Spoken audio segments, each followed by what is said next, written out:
चलिए बेटा थोड़ा क्वेश्चन पे आ जाओ, क्वेश्चन पे आ जाओ।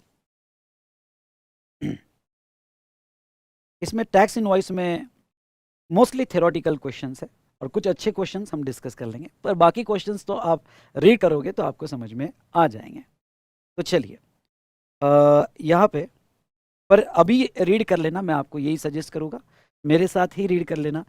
एक रीडिंग, पहली रीडिंग क्लास के साथ ही खत्म कर देना। और स्पेशली बेटा ये आखिरी वाले टॉपिक मैं सबको हम्बल रिक्वेस्ट करूँगा, समझने में बहुत आसान है, प्रोसीजर है, लेकिन रिटेन करने के लिए आपको मेरे साथ एटलीस्ट एक बार पढ़ना पड़ेगा, तो फिर वो रिटेन हो गया। ओके ठीक है, चलिए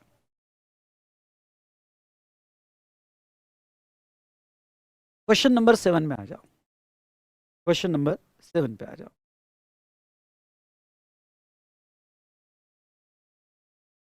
MBM caretaker, a registered person, provide the service of repairs and maintenance of electrical appliances on April 1, ठीक है, repairs and maintenance electrical appliances के वो सब cover. On April 1, it has entered into an annual maintenance contract. Annual maintenance contract में enter हुआ with P for its air conditioner and washing machine. As per the terms of contract, maintenance service will be provided on first day of each quarter of the relevant financial year. जो maintenance service provide होगी वो first day of each quarter of relevant financial year में provide होगी, and payment for the same will also due on the day on which it is render. Payment due भी जो होगा okay वो उसी दिन ड्यू होगा, and during the year it is provided the service on April 1, July 1, okay October 1 and January 1 in accordance with the terms of contract. When should be MBM caretakers issue a invoice for the service render? अगर आप देखते हो तो ये annual maintenance contract है, और annual maintenance contract के case में ओके कॉन्ट्रैक्ट 3 महीने से ज़्यादा है, अगर 3 महीने से ज़्यादा है तो ये contract continuous supply of service बोला जाएगा। आपको इमीडिएट क्लिक हो जाना चाहिए कि कॉन्ट्रैक्ट क्या है बेटा, contract continuous supply of service बोला जाएगा, क्योंकि कॉन्ट्रैक्ट का पीरियड 3 महीने से ज़्यादा है। तो आपको लिखते वक्त यहाँ पे प्रॉपर लिखना पड़ेगा, definition of continuous contract means supply of service on continuous और recurrent basis under a contract where period more than 3 months okay under periodical obligation, तो कंटिन्यूअस सप्लाई बोला जाएगा। उसके बाद में इनवॉइस सेक्शन याद आया तो ठीक, नहीं तो in case of continuous supply of service invoice कब इश्यू होता है, if due date of payment is fix in a contract then invoice shall be issued on और before the due date of payment. Yes ये continuous contract में due date of payment fix है और वो first day of every quarter है, मतलब April 1, July 1, October 1 और January 1। तो first day of every quarter होने की वजह से ओके ड्यू डेट फिक्स है, तो इनवॉइस कब इशू होना चाहिए, ओके तो पूछा गया है कि इनवॉइस कब इशू होना चाहिए, तो ऑन और बिफोर ड्यू डेट आपका इनवॉइस इशू हो जाना चाहिए। ओके तो ऑन और बिफोर ड्यू डेट आपका इनवॉइस इशू हो जाना चाहिए। तो हम आंसर वही देंगे कि ये कंटिन्यूअस सप्लाई ऑफ सर्विस है। ओके ड्यू डेट असर्टेनेबल है, अगर आपको याद होगा तो ड्यू डेट असर्टेनेबल है कंटिन्यूअस सप्लाई ऑफ सर्विस में। गुड्स के केस में सक्सेसिव स्टेटमेंट और पेमेंट था, और सर्विस के केस में 3 थे, due date ascertainable, due date not ascertainable और कंप्लीशन ऑफ इवेंट के बेस पर, अगर आपको याद होगा तो आपका invoice shall be issued quarterly basis on और before April 1, July 1, October 1 and January 1 बेटा। ठीक है चलिए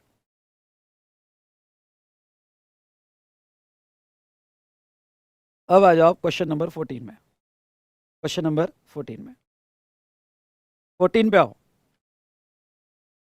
नेक्स्ट क्वेश्चन देखो, Sanmati industries registered in the state of Maharashtra receive machinery for repair in its workshop located in Mumbai.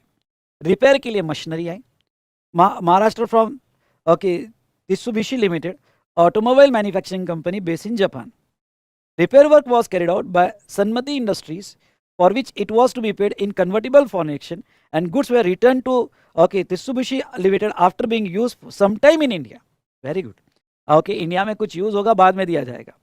While raising the invoice for the said consideration, accountant of Sanmati Industries approaches you whether dynamic QR code is mandatorily required on the said invoice. Okay, क्या dynamic QR code okay invoice में चाहिए? You are required to advise him on the same. Note, Mitsubishi is not registered in India. Further, aggregate turnover of Sanmati Industries was rupees 550 crores in a preceding financial year. Now, सबसे पहले तो हमने जो service लाया goods लाया है okay वो service के लिए आया है और सर्विस कॉन्ट्रैक्ट है, और ये कहा गया है कि टर्नओवर 500 करोड़ के ऊपर है।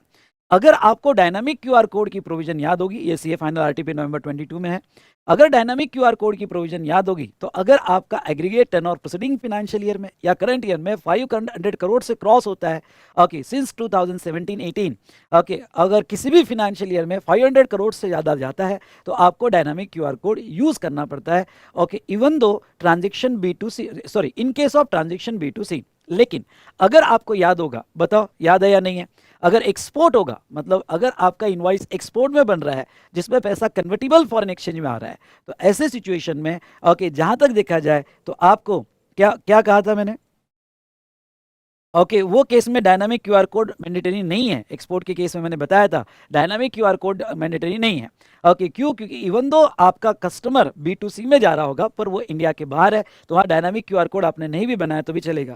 कुछ याद आ रहा है आपको? ओके, और दूसरी बात, ओके, इसमें थोड़े, ओके, उन्होंने प्लेस ऑफ सप्लाई के भी कॉन्सेप्ट यूज किए गए। क्यों? क्योंकि ये एक्सपोर्ट है या नहीं है कैसे पता चलेगा? ओके, एक्सपोर्ट के केस में डायनामिक क्यूआर कोड नहीं है, तो थोड़ा मिक्स क्वेश्चन है। तो अगर आपको एक पार्टी इंडिया में है और एक पार्टी इंडिया के बाहर है तो सेक्शन 13 याद आना चाहिए, और सेक्शन 13 में सेक्शन 13(3) याद आना चाहिए।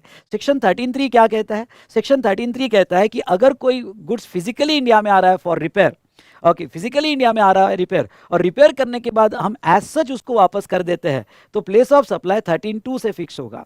लेकिन रिपेयर करने के बाद अगर एज सच हम उसको सप्लाई नहीं करते हैं, इंडिया में समटाइम यूज करते हैं, मतलब ये क्वेश्चन प्लेस ऑफ सप्लाई को ध्यान में रखते हुए बनाया गया, ओके, तो ऐसे केस में हम इंडिया में कुछ देर यूज करते हैं और बाद में बेचते हैं, तो फिर उसका प्लेस ऑफ सप्लाई 13(2) से फिक्स नहीं होगा, उसका प्लेस ऑफ सप्लाई 13(3) से ही फिक्स होगा, यानी प्लेस ऑफ परफॉर्मेंस। तो भाई साहब अब एक सवाल आ जाता है कि ये एक्सपोर्ट सर्विस है या नहीं है। इतना बढ़िया क्वेश्चन है, आपको बताओ, ओके, ये एक्सपोर्ट सर्विस है या नहीं है। तो अगर ये इंडिया में कुछ यूज करने के बाद भेजा तो इसका प्लेस ऑफ सप्लाई इंडिया हो गया, प्लेस ऑफ सप्लाई इंडिया हो गया, 13(3) के हिसाब से प्लेस ऑफ परफॉर्मेंस हुआ, तो प्लेस ऑफ परफॉर्मेंस हुआ 13(3) के हिसाब से, तो ऐसे केस में location of supplier that is Sanmati industry in Maharashtra, place of supply in Maharashtra. ये तो एक्सपोर्ट तो छोड़ो कि ये इंट्रास्टेट सप्लाई हो गया। अच्छा, डायनामिक क्यूआर कोड कब नहीं चाहिए? डायनामिक क्यूआर कोड तब नहीं चाहिए जब आपका ट्रांजेक्शन एक्सपोर्ट होगा। तो ऐसे केस में थोड़ा क्वेश्चन समझा, मजा आया आपको? हाँ, ओके, सिर्फ यहाँ पे जस्ट एक्सपोर्ट बोल दिया तो इंस्टीट्यूट कहती है एक्सपोर्ट बोलने के पहले प्लेस ऑफ सप्लाई के कॉन्सेप्ट बता, ओके, तो यहाँ पे एक्सपोर्ट ही नहीं हुआ क्योंकि प्लेस ऑफ सप्लाई इंडिया में हुआ। अरे ये समझा कि नहीं समझा? बड़ा अच्छा क्वेश्चन है, अगर आपका प्लेस ऑफ सप्लाई आपने रिवाइज किया होगा तो section 13(3) of IGST act, service supplied in respect of goods which are required to be made physically available by recipient, place of supply is place of performance. उसके बाद में further CBIC clarified that registered person whose aggregate turnover in any preceding financial year exceeds 500 crore dynamic QR code B2C के case में चाहिए। उसके बाद में CBIC ने यह भी क्लैरिफाई किया, if invoice issued to a recipient located outside India for supply where place of supply is in India under IGST act, where the place of supply is in India under IGST Act and payment received in Forex, then such invoice may be issued without having dynamic QR code. And such dynamic QR code cannot be used by recipient located outside India for making payment to the supplier. Making payment to the supplier. अच्छा, ठीक है, हाँ, ये भी एक CBIC clarification है। ये clarification मैंने यहाँ कवर किया है, नोट्स में सिर्फ मैंने एक्सपोर्ट लिया है। ओके, नोट्स में ये वाला क्लैरिफिकेशन जो स्पेशली है, तो उसमें सिर्फ एक पॉइंट मैंने कवर किया था एक्सपोर्ट के केस में, लेकिन ये भी क्लैरिफिकेशन आपको याद रखना है जो मैंने इस क्वेश्चन में कवर किया है, ये क्लैरिफिकेशन, ठीक है। ये क्लैरिफिकेशन एक अलग से क्लैरिफिकेशन आया था जो मैंने अभी एक क्वेश्चनर में कवर कर लिया है, नोट्स में सिर्फ मैंने एक्सपोर्ट कवर किया है। ओके, तो वो क्लैरिफिकेशन जो है आपको, अब आपका सवाल रहेगा कि सर नोट्स में नहीं पढ़ा फिर, ओके, इसमें कैसे याद आएगा? तो भाई साहब, ओके, मैंने क्वेश्चनर में कवर कर लिया है। तो अगर आपका, ओके, ध्यान से सुनिएगा, where place of supply India में फिक्स होता है लेकिन आपका रिसिपिएंट बाहर है, आपका रिसिपिएंट बाहर है और आपको पैसा फॉरेक्स में आ रहा है, तो वो केस में डायनामिक क्यूआर कोड आपको देने की जरूरत नहीं है, आपको डायनामिक क्यूआर कोड देने की जरूरत नहीं है। ये समझ में आया? तो ऐसे केस में इवन दो आपका प्लेस ऑफ सप्लाई महाराष्ट्र है, ओके, लेकिन okay, it is not mandatorily required to on invoice to issue, okay, a dynamic QR code आपको देने की जरूरत नहीं है। ओके, तो ये पॉइंट, ये क्वेश्चन मैंने जानबूझ के लिया यहाँ पे कि आपका ये भी क्लैरिफिकेशन कवर हो जाए। और जहाँ तक है एक्सपोर्ट का भी, एक्सपोर्ट के केस में डायनामिक क्यूआर कोड तो नहीं चाहिए।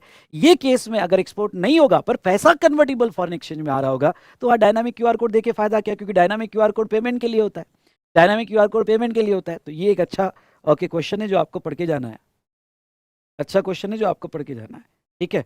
चलिए, नेक्स्ट क्वेश्चन, क्वेश्चन नंबर 15 पे आओ।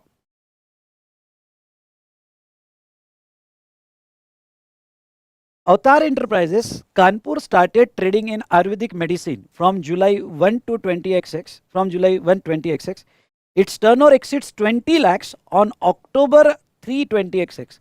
उसका टर्नओवर 3 अक्टूबर को एक्सीड हो गया था, मतलब लायबल टू रजिस्टर।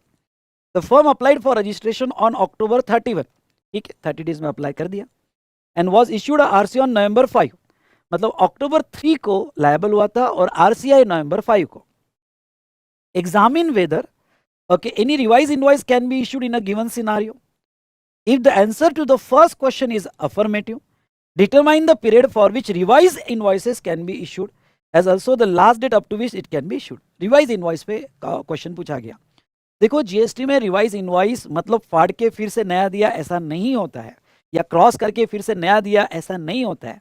जब भी जीएसटी में रिवाइज इनवॉइस कॉन्सेप्ट आएगा, मतलब उस पीरियड के इनवॉइस जहां आप लायबल हुए थे till the date of your RC, उस पीरियड में आपने नॉर्मल इनवॉइस दिए होंगे और उस पीरियड के इनवॉइस जो है वो इनवॉइस रिवाइज किए जाते हैं। ओके, उस पीरियड के इनवॉइस रिवाइज किए जाते हैं। तो ऐसे सिचुएशन में यस, ओके, यहाँ पे रिवाइज इनवॉइस कब से इशू होगा? तो रिवाइज इनवॉइस इशू होगा from the effective date of registration till the date when RC is received. आपको revise invoice within 1 month देने पड़ेंगे। ओके, और एप्लीकेशन आपको जो है within 30 days from the date of registration दिया हुआ है। ठीक है, अगर आप 30 डेज में अप्लाई कर देते हो तो आपकी effective date when you liable for registration मानी जाएगी। तो 3 बातें हैं। ओके, जब से आपकी इफेक्टिव डेट है till the date of RC, okay, revise invoice issue किया जाता है। ओके, ये रिवाइज इनवॉइस जिस दिन आरसी आई वहां से विद इन 1 मंथ दिया जाएगा। और नेक्स्ट बेटा, ओके, जहां तक देखा जाए तो ये रिवाइज इफेक्टिव डेट तब बोली जाएगी अगर आपने 30 डेज में अप्लाई कर दिया तो your effective date when you liable for registration. तो आपको यहाँ पे ओके, आपने 20 लाख का थ्रेशोल्ड क्रॉस किया, तो ऐसे केस में हाँ, in given case it is assume that Avatar enterprises not exclusively engage in the supply of goods. हम अज्यूम करेंगे कि भाई वो not exclusively engage in supply of goods है, तो उसका थ्रेशोल्ड 20 लाख होगा। तो उसने 30 डेज में अप्लाई कर दिया तो उसकी इफेक्टिव डेट October 3 मानी जाएगी। ओके, तो October 3 से लेके तो November 5 तक जो भी इनवॉइसेस उसने दिए वो रिवाइज इनवॉइस हो गए। Okay, from October till November 5, और उसको यहाँ पे अगले 1 महीने में यानी December 5 तक ये सारे इनवॉइस रिवाइज करके इशू करने हैं, रिवाइज इशू करके इशू करने हैं। चलिए, तो ये हमने देखा रिवाइज इनवॉइस का कंसेप्ट। नेक्स्ट क्वेश्चन 27 में आ जाओ। नेक्स्ट क्वेश्चन 27 में आओ। ठीक है, question number 27, determine the time limit to issue tax invoice for the following cases. पहला, Sultan Industry Limited, Delhi, enter into a contract with Prakash Entrepreneurs, Delhi, for supply of spare parts for machine on 7 September. Contract हुआ 7 September को. They were to delivered on delivery at 30 September. Sultan Industry removed the finished spare parts from its factory on 29 September. ठीक है, they were to be delivered यानी 30 सितंबर तक delivery करना था। हमने हमारे फैक्ट्री से 29 सितंबर को रिमूव किया। Determine the date by which invoice must be issued by Sultan industry limited under GST law. अगर आप गुड्स का सप्लाई कर रहे हो तो invoice must be okay on और बिफोर, अगर मूवमेंट है तो ऑन और before the date of removal. तो आपने इनवॉइस रिमूव कब किया? 29 सितंबर, तो आपका इनवॉइस ऑन और before the time of removal for supply होना चाहिए, यानी ऑन और बिफोर 29 सितंबर इशू हो जाना चाहिए। सिंपल था। Okay, Katyani Security Service Limited provides security service to Royal Jewelers for their jewelry exhibition to organize on 5th October. तो बेटा सर्विस के केस में इनवॉइस ओके कब इशू होना चाहिए? तो invoice within 30 days issue होना चाहिए। तो अगर 5 सितंबर को सर्विस दिया तो 30 डेज में यानी 4 नवंबर तक आपका इनवॉइस इशू हो जाना चाहिए। ठीक है, तो ये था। तो ऐसे कुछ हमने क्वेश्चंस देखे इनवॉइस के। हाँ, मुझे जो क्वेश्चंस इंपॉर्टेंट लगे, बाकी तो आप रीड कर सकते हो, लेकिन जो क्वेश्चन मुझे इंपॉर्टेंट लगे वो मैंने आपके साथ डिस्कस किए। डन, चलो अब आता हूं, आ जाओ आप क्वेश्चन में। यहाँ पे जो हम क्वेश्चंस देखने वाले हैं, accounts records and e way bill, account records and e way bill, इसके क्वेश्चंस हम देखेंगे। ठीक है, हाँ, चलिए टोटल 23 क्वेश्चन है, इसमें से कुछ क्वेश्चन हम डिस्कस करेंगे।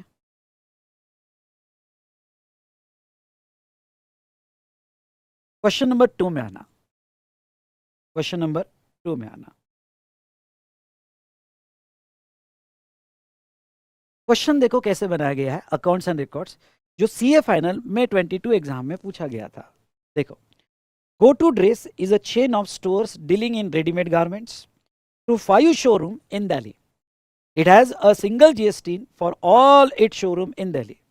मतलब सारे शोरूम दिल्ली के एक ही GST में है।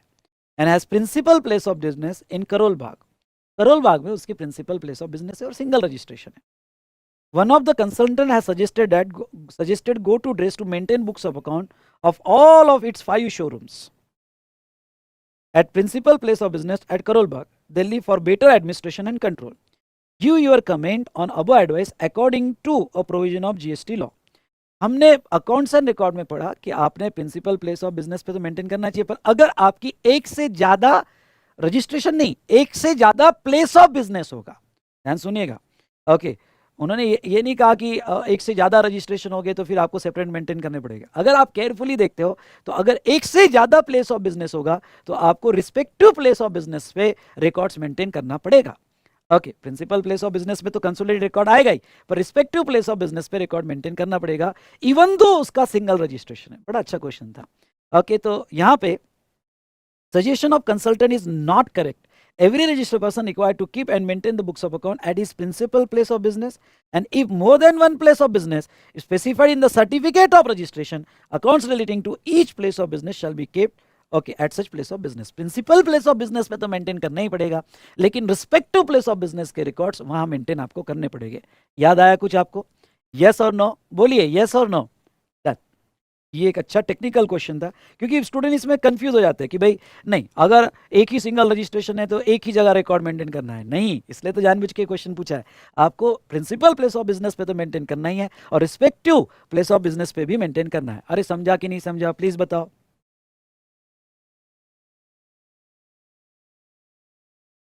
क्वेश्चन नंबर 3 पे आओ, क्वेश्चन नंबर 3 पे आओ। और 3 क्या कहता है? Swad restaurant has opted for composition scheme in current financial year. Discuss the record which are not to be maintain by supplier opting for composition levy. Simple था, ओके, सिंपल क्वेश्चन है जो study mat में दिया है। अगर आपने composition levy के लिए ऑप्ट किया है तो आपको स्टॉक रिकॉर्ड्स और डिटेल्स ऑफ टैक्स, ओके, और आईटीसी क्लेम वगैरह आपको मेंटेन करने की जरूरत नहीं है। बाकी डिटेल तो आप पढ़ सकते हो, पर मेनली स्टॉक रिकॉर्ड्स, ओके, और टैक्स पेड, रिवर चार्ज, या फिर okay input tax credit, okay, debit note, credit note, delivery challan, ये रिकॉर्ड्स आपको मेंटेन करना कंपलसरी नहीं है। ठीक है, चलो नेक्स्ट क्वेश्चन नंबर 4 पे आओ। क्वेश्चन नंबर 4 पे आना।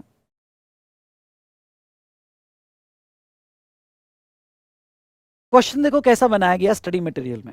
ABC manufacture limited engage Raghav and son as a agent to sell goods on his behalf, wherein invoice for supply or procurement on the behalf of ABC Manufacturers Limited is issued by Raghav and Sons in his own name।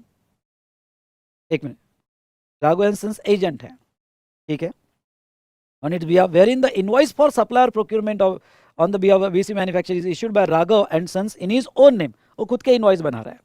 For the purpose, ABC Manufacturers Limited has supplied the goods to Raghav and Sons located in Haryana। Question को देखना, enumerate the accounts required to be maintain by Raghav and sons. Agents के लिए क्या accounts है, तो बस list लिख दो। ओके, एजेंट्स की, तो एजेंट्स के लिए ऑथराइजेशन, उसके बाद में या प्रिंसिपल वाइज उसने कौन कौन से गुड्स रिसीव किए उसके description value quantity, principal wise कौन कौन से गुड्स सप्लाई किए उसके description value quantity, details of account furnish for every principal and tax paid on receipt और supply, okay, for every principal. ये उसका रिकॉर्ड्स यहाँ मेंटेन करने पड़ेंगे। इजी क्वेश्चन था। नेक्स्ट क्वेश्चन नंबर 8 पे आओ, नेक्स्ट क्वेश्चन नंबर 8 पे आओ। चलिए, क्वेश्चन एग्जाम में पूछा गया 2 मार्क्स के लिए। Whether transporter who are not registered under GST are required to maintain any records under provision of CGST act. Also explain if any other unregistered person who are required to maintain records under CGST। Very simple question। जो transporter unregistered है क्या उसका वही record maintain करना पड़ेगा? हाँ, maintain करना पड़ेगा। आपको याद होगा तो मैंने चार्ट में बताया था, उसको यूनिक एनरोलमेंट नंबर निकालना पड़ता है, उसको यूनिक एनरोलमेंट नंबर निकालना पड़ता है, and he has to maintain the records of goods transported, delivered, goods store in transit along with okay GST of the registered consignor and consignee for each of his branches। Okay तो unique enrolment number unregistered के लिए है और ये basic records उसके maintain करने पड़ेंगे।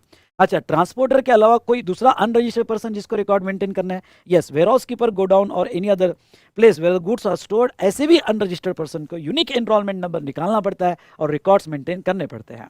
Okay तो ऐसे भी स्पेसिफिक क्वेश्चन आ सकते हैं।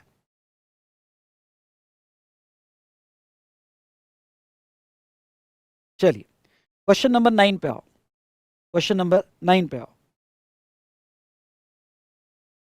बहुत ही सिंपल क्वेश्चन, ये स्टडी मैट में दिया है, आने के चांसेस है 2 मार्क के लिए आ सकता है, कभी कभी ऐसे सिंपल क्वेश्चन पूछ लिए जाते हैं। Mala service limited is a supplier of management consultancy service, it has approach you to ascertain the period for which books of accounts and other records need to be maintain.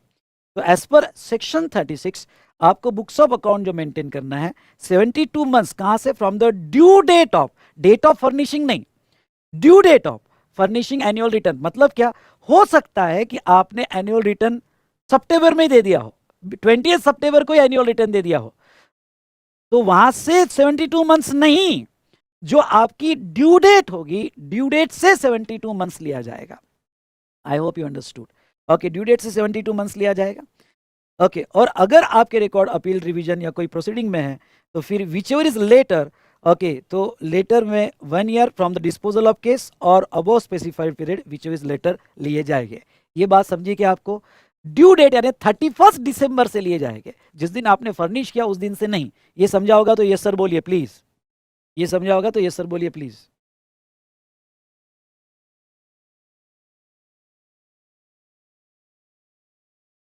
Now 11 number पे आओ। हाँ, e-way bill pay question है, 11 number पे आना, e-way bill pay question है।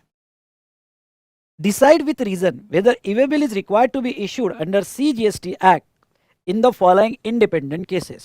पहला, Square Limited, a registered in Andhra Pradesh, send a goods to job worker Cube and Company in Karnataka, which is also registered under GST. Karnataka में job worker को भेजा। Value of consignment is 45,000 including GST. ओहो, ये लो, value of consignment 50,000 including GST है, मतलब 50,000 से less है इंक्लूडिंग जीएसटी, मतलब 50,000 से कम है। अगर 50,000 से कम है तो ईवे बिल बनाने की जरूरत नहीं है। गलत, 2 केस में आपको ईवे बिल बनाने ही पड़ते हैं। बताओ कौन सी 2 केस जहां ईवे बिल बनाने ही पड़ते हैं? पहला केस अगर आपको याद होगा तो ईवे बिल जो आपको बनाना पड़ता है जॉब वर्क अगर इंटरस्टेट होगा, कुछ याद आया? अगर जॉब वर्क इंटरस्टेट होगा तो आपको ईवे बिल बनाना ही पड़ेगा। तो ये जॉब वर्क है, इंटरस्टेट है, इररिस्पेक्टिव ऑफ द वैल्यू। अरे नालायक को जवाब तो दो, याद आ रहा है कि नहीं याद आ रहा है? जवाब तो दो, रिवीजन चल रही है क्वेश्चन फॉर्म में।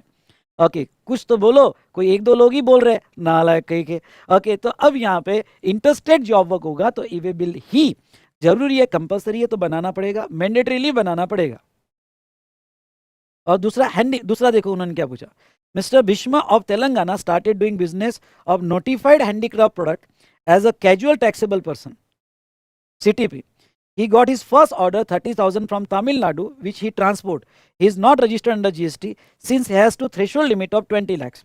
हाँ ठीक है, ओके अगर CTP होगा तो उसको 20 लाख का थ्रेशोल्ड मिलता है अगर वो हैंडीक्राफ्ट गुड्स होगा। ओके हैंडीक्राफ्ट गुड्स होगा, लेकिन ओके उसके पास पैन होना जरूरी है और उसको ईवे बिल मैंडेटरी है। ओके ईवे बिल मैंडेटरी है, हैंडीक्राफ्ट गुड्स होगा तो उसके केस में भी ईवे बिल मैंडेटरी है। ठीक है, चलो डन, समझ में आया? ओके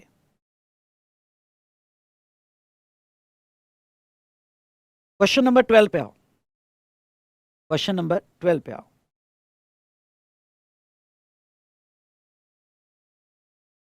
अब वो देखो ये एग्जाम में पूछा हुआ क्वेश्चन है, May 23 में, May 23 में पूछा हुआ क्वेश्चन है। ऐसे क्वेश्चन आया तो मार्क्स में छोड़ना। SV इलेक्ट्रिकल्स लिमिटेड, वैसे भी ये चैप्टर बहुत इजी है, मतलब ये चैप्टर में ऐसे ही क्वेश्चंस पूछे जाते हैं। SV electricals limited, a registered supplier of electronic goods, is required to send from Delhi a consignment of part LED TV to be replaced under warranty warranty at various client location in Gurugram. ठीक है, warranty replacement में part supply कर रहे हैं। The value of consignment declared in a delivery challan accompanying the goods is 65,000। अब क्योंकि warranty में अगर गुड्स सप्लाई होता है तो कंसिडरेशन नहीं है, अगर कंसिडरेशन नहीं है तो सप्लाई नहीं है, तो वो केस में चालान बनती है।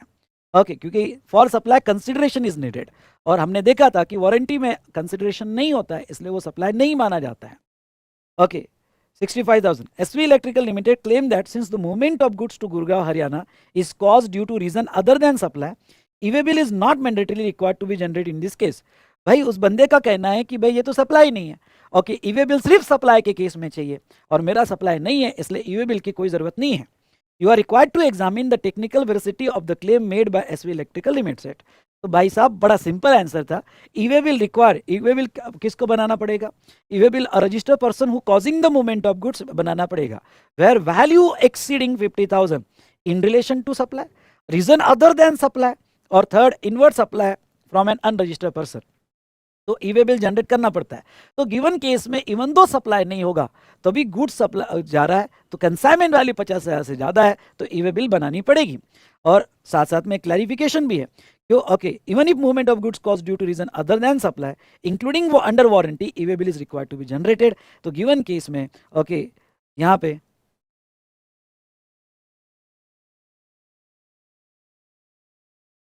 E-way bill is required to mandatorily generated. Since the consignment value exceeds 50,000, e-way bill is required to be mandatorily generated. Therefore, the claim of SV Electrical Limited that e-way bill not mandatorily required is not correct. उसका claim सही नहीं है। समझा क्या? समझा होगा तो फटाफट क्वेश्चन नंबर टाइप करो। ओके, कुछ तो इंटरेक्ट करो।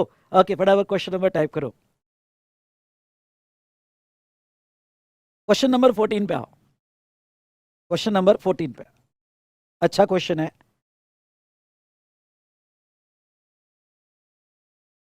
देखो। Mr. X, a registered dealer under GST, want to transfer certain stock of goods from his factory located in Pune to location of buyer S, Nagpur, Maharashtra. For this, he has raised the invoice as under. Invoice में दो product है, ए और B. ए की value 40,000, B की value 25,000। ए 12% है, B Neil है। Okay, GST 44,800 और exam 25,000। Total bill run रहा है 69,800। Determine e-way bill required to be issued as per 138 of GST rule. Value of consignment, और स्पेशली ई-वे बिल के लिए सुनना मेरी बात, स्पेशली ई-वे बिल के लिए आपको जीएसटी भी ऐड करना पड़ेगा। तो आपको जीएसटी ऐड करके कंसाइनमेंट वैल्यू लेनी पड़ेगी। तो जीएसटी ऐड करना पड़ेगा, मतलब वैल्यू एज पर सेक्शन 15 ही होगी। 15 में ओके मींस इंक्लूड और डिस्काउंट एक्सक्लूड, पर आपको 15 कहता है कि जीएसटी टैक्सेस एक्सक्लूड करो जीएसटी, लेकिन यहाँ पे स्पेशली आपको मैं कह दूं, और स्पेशली बेटा आपको जीएसटी ऐड करना पड़ेगा। ओके, आप जीएसटी ऐड करोगे, लेकिन एग्जाम वैल्यू नहीं ली जाएगी। ओके, एग्जाम वैल्यू नहीं लिया जाएगा। ठीक है, तो ऐसे सिचुएशन में जहां तक है yes, value exceeds 50,000 for reason supply और अदर देन रीजन सप्लाई, तो आपका लिया जाएगा। वैल्यू सेक्शन 15 से फिक्स होगी, जिसमें जीएसटी एलिमेंट्स ऐड हो गए। यहाँ स्पेशली जीएसटी एलिमेंट ऐड हो गए, लेकिन एग्जाम एक्सक्लूड होगा। तो अगर मैं एग्जाम को एक्सक्लूड कर दूं तो मेरी वैल्यू सिर्फ 44,800 है। तो अगर मेरी वैल्यू 44,800 है तो मुझे ई-वे बिल बनाने की जरूरत नहीं है। Not required to issue e-way bill. ये प्रॉब्लम समझा क्या बेटा? How to determine value. आपको ई-वे बिल के लिए टैक्स ऐड करने पड़ेंगे, पर एग्जाम सप्लाई की वैल्यू एक्सक्लूड करनी पड़ेगी। समझा क्या? तो क्वेश्चन नंबर टाइप करो फटाफट। क्वेश्चन नंबर 15 पे आओ। क्वेश्चन नंबर 15 पे आओ। अच्छा क्वेश्चन है, एग्जाम में भी पूछा है, आरटीपी में भी है, स्टडी मैट में भी है, और आने के लिए तड़प रहा है। देखो, जिज्ञासा limited has multiple wholesale outlets of toys in Mumbai and Maharashtra. ठीक है, it receive an order of toys worth ₹1,20,000 inclusive of GST 18%। जो वैल्यू है वो इंक्लूसिव ऑफ जीएसटी दी है। अच्छी बात है, क्योंकि ई-वे बिल के लिए हमको इंक्लूसिव ऑफ जीएसटी चाहिए। ठीक है, from Upasana, owner of retail toy store in Delhi. Okay, Mumbai का बंदा है, दिल्ली से ऑर्डर आई है। While checking the stock, it is found that order worth rupees 55,000 can be fulfilled from the Bandra Mumbai store, and remaining goods worth 65,000 can be sent from its Gurgaon, okay, Goregaon Mumbai store.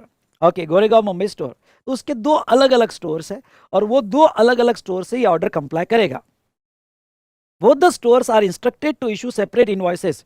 दोनों stores अलग अलग invoices देंगे for the goods sent to Upasana. The goods are transported to Upasana Delhi in a single conveyance owned by Jaidev transporter. Conveyance एक है, customer एक है, invoices अलग है। You are required to advise okay जिज्ञासा limited with regard to issuance of e way bill. अगर आपको पता होगा तो मैंने ये कॉन्सेप्ट पढ़ाया था कि अगर कन्वेंस भी एक होगा ओके और रिसिपिएंट भी एक होगा पर ई-वे बिल आपका इनवॉइस वाइज होता है ओके और सप्लाई वाइज होता है। तो ऐसे केस में अगर आपका सप्लाई है और इनवॉइस है, क्योंकि आपको ई-वे बिल में इनवॉइस रेफरेंस नंबर देने पड़ते हैं, तो अगर आप यहाँ पे दो इनवॉइस जनरेट कर रहे हो तो आपको दो ई-वे बिल बनाने पड़ेंगे। You can not make a single e-way bill even though transport vehicle is one, even though recipient is one. You have to generate two e-way bill. देखो, e-way bill is required to be generated mandatorily even if goods are moved in relation to supply and consignment value including GST exceed 50,000. CVIC clarification: if multiple invoices issued by supplier to one recipient, then for the movement of goods for more than one invoices, same consignor or consignee, multiple e-way bill have to be generated. Even though consignor एक है, consignee एक है, vehicle एक है, पर invoice बदल गए तो वो केस में multiple e-way bill बनेगा। In other words, for each invoice, one e-way bill has been generated irrespective of the fact that same or different consignor or consignee. Each invoice is considered as a one consignment for the purpose of generating e-way bill. तो आपको यहाँ पे okay two separate e-way bill बनाने पड़ेंगे। Done. ये बहुत अच्छा question था, हाईलाइट करना ओके रिपीट हो सकता है। क्वेश्चन नंबर 17 में आओ, क्वेश्चन नंबर 17 में आओ।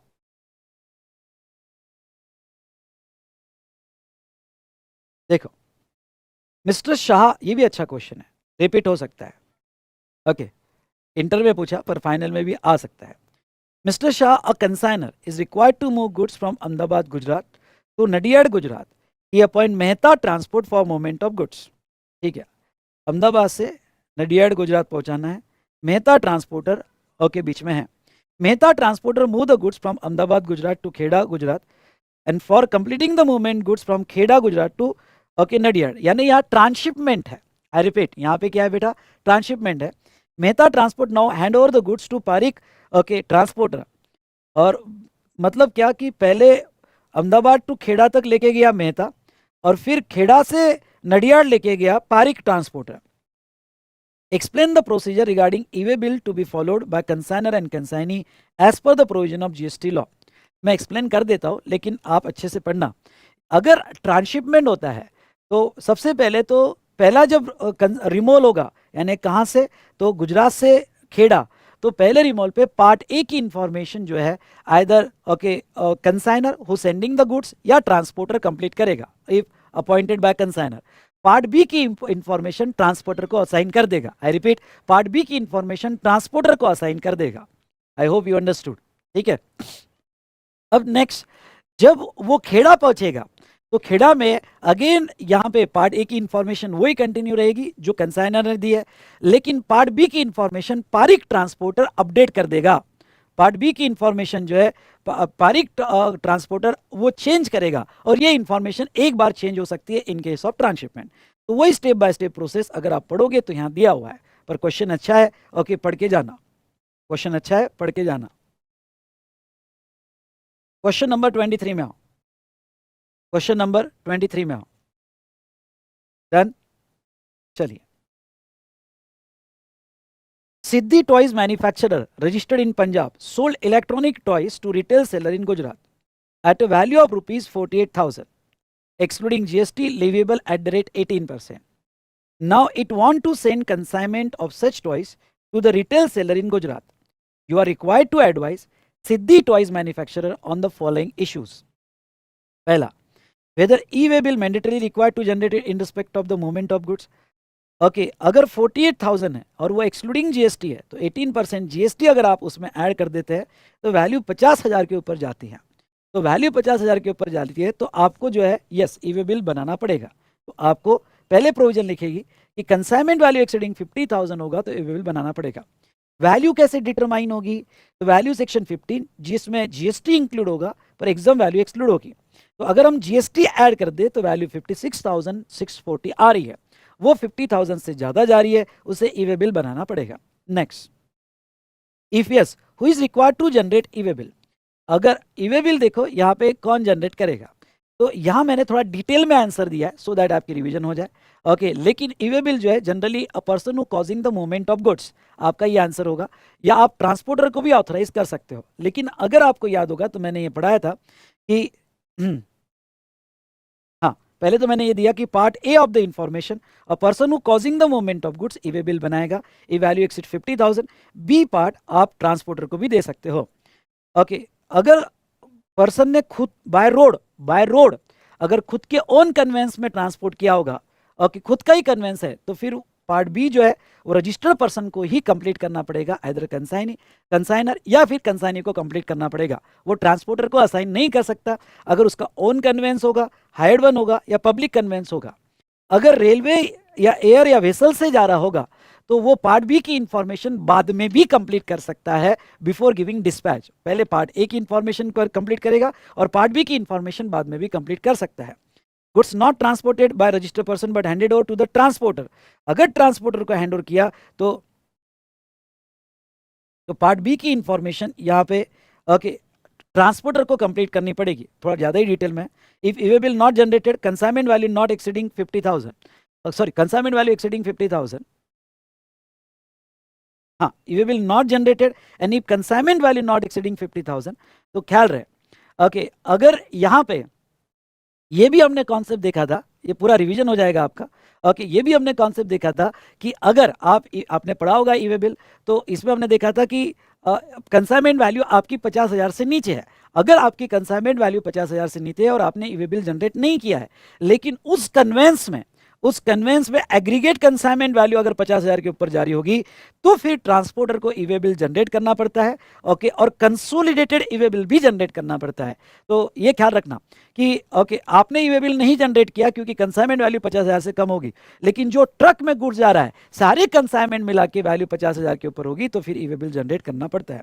ओके तो ये सारे पैरामीटर्स मैंने वहां एक्सप्लेन किए। What will be the consequences for not issuance of e-way bill, तो ये भी मैंने कहा अगर आपने ईवे बिल नहीं दिया तो सेक्शन 122 की पेनल्टी आ सकती है क्योंकि उसे कॉन्ट्रावेंशन माना जाएगा, और सेक्शन 129 की भी पेनल्टी यानी गुड्स लायबल टू डिटेंशन या सीजर भी हो सकते हैं, तो ये भी पेनल्टी आपके अगेंस्ट में आ सकती है। In this way we have seen the questions related to e-way bill. Okay e-way bill से रिलेटेड हमने क्वेश्चंस ओके सारे इंपॉर्टेंट क्वेश्चंस देखे, ठीक है।